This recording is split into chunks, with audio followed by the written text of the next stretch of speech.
Kush janë trenat më luksozë në botë dhe përse përdoren ata sot? Kur flas trene luksozë, nuk flas për trenat e linjave të zakonshme të komunikimit, siç është ky që po vjen nga Bratislava në drejtim të Vienës, që është 1 orë, por që është tren, s'po them më si është, po si sot industria, ose po themi udhtimi me shina, pra udhtimi me trena po kthehet në një prej udhtimeve të luksit në të gjithë kontinentet e botës.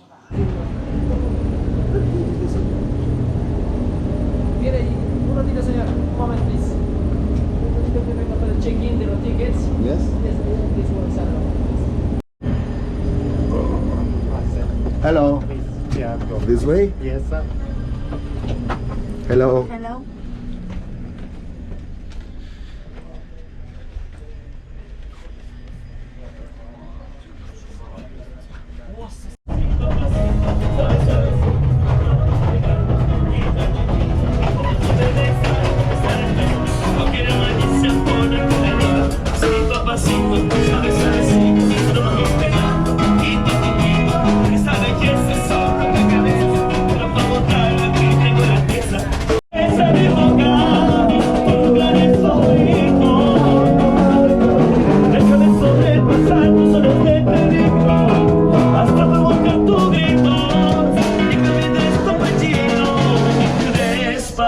Kush janë trenat më luksozë që përdoren sot në botë, po i bëj një renditje, dhe cila është historia e trenit më të famshëm të luksit në botë, që dikur nuk ishte për turist, po ishte për udhëtarët, Orient Expressit. Sot, Venice Simpson Orient Express është treni më luksoz i globit. Ai udhton nga Londra drejt Parisit dhe ndalon në Venecia në një udhtim prej 2 ditësh, vagonat e cilit janë restauruar me vagonat e Orient Expressit viteve 1920-1930, duke u përshtatur me të gjithë komoditetin e luksit që ai tren, historikisht më luksozi që bota ka pasur, përdorte në fillim të shekullit të 20. Flas fillim të shekullit 20 sepse ai ka filluar të përdoret në 1883.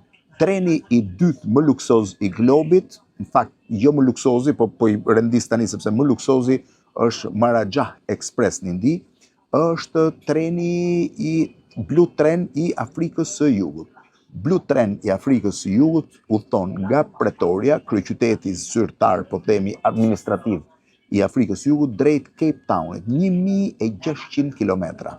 1600 kilometra, të cilët i kryen rreth 30 orë, pra rreth 1 ditë edhe e 6 orë, 1 ditë e pak, dhe është i gjithë treni i përbërë me suita luksoze private, ka një restorant tjerë zakonshëm, ka 2 bare panoramik, pra bar të brendshëm dhe bar të jashtëm në pjesën të hapur, dhe ka një nga shërbimet më të mira që bëhen.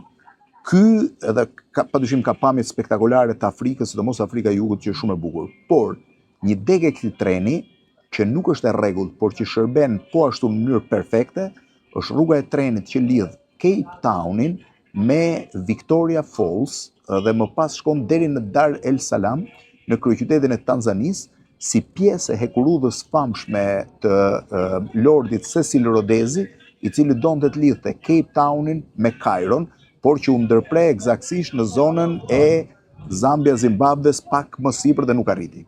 Treni më luksos që ka globi është treni Maharaja Express në Indi.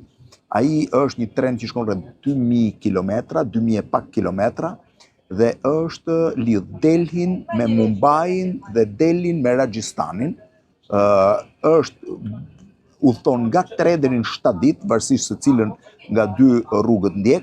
Është prerja ose mobilimi më luksoz i mundshëm dhe shërbimi më i mirë që njeh në botë.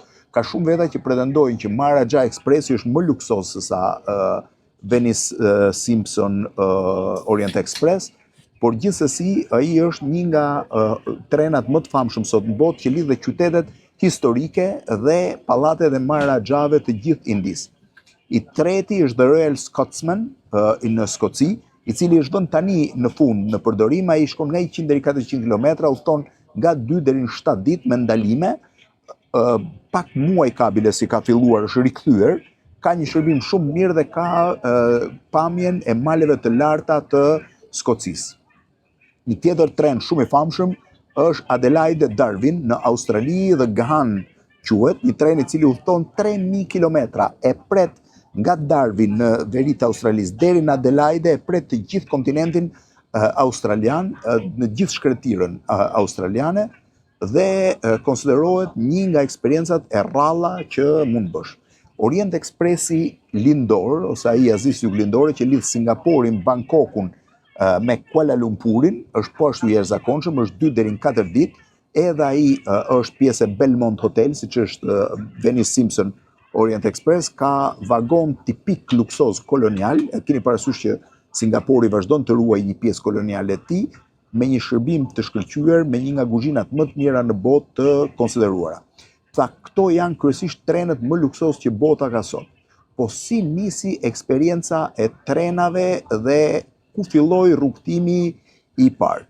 Në vitin, diku rreth vitit 1880, një shoqëri e vagonave të trenave, International Wagon Lee, me qendër në Bruksel, vendosi të ndërtonte një tren i cili të lidhte Europën perëndimore me Orientin, me lindjen. Deri në atë kohë transporti ishte me anije nga zonat e Francës, Britanisë drejt Stambollit, ndërsa ata vendosën të çajnë mes kontinentin si nuk ishte arritur asnjëherë.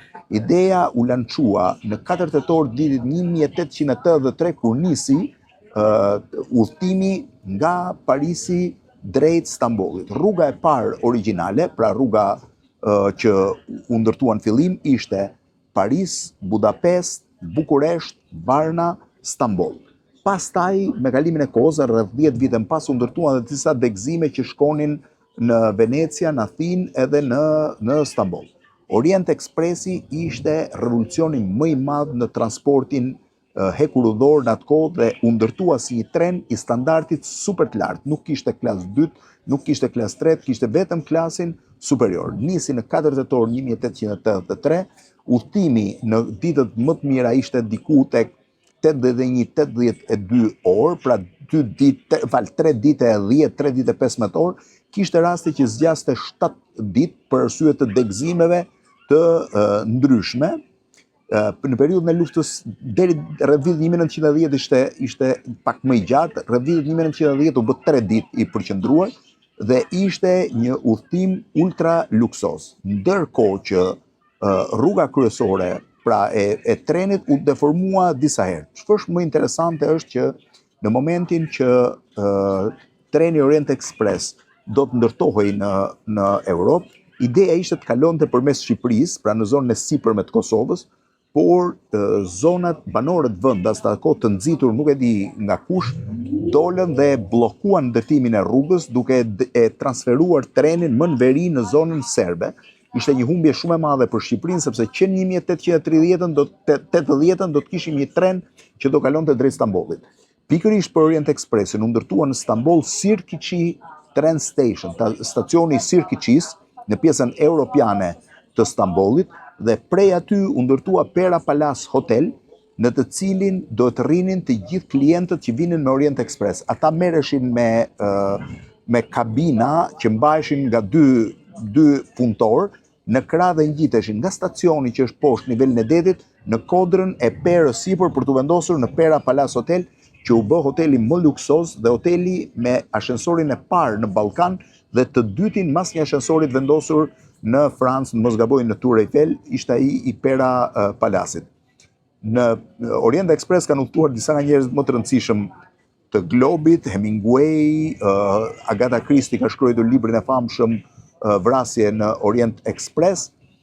Orient Expressi u mbyll mbas luftës së dytë botërore, por në vitin 1982 ai filloi sërish në një rrugë të re, nga Londra në Paris dhe nga Parisi në Venecia, siç shërben sot, është bler nga Belmont Hotel dhe është një rrugtim që zgjat 2 ditë e gjysmë dhe vagonet i ka të restauruar të viteve 20-30 dhe është treni më luksoz. Përveç këtyre janë 2 trena të tjerë, është Ande Express, që është po ashtu pjesë e Belmont Hotelit, dhe Birgman Heinman tren, i cili lidh Aqua Caliente pranë Machu Picchus me qytetin e Cuscos në Peru. Edhe këta 2 janë të jashtëzakonshëm, sidomos Ande Express është fantastik. Këto janë pak a shumë trenet më luksoz.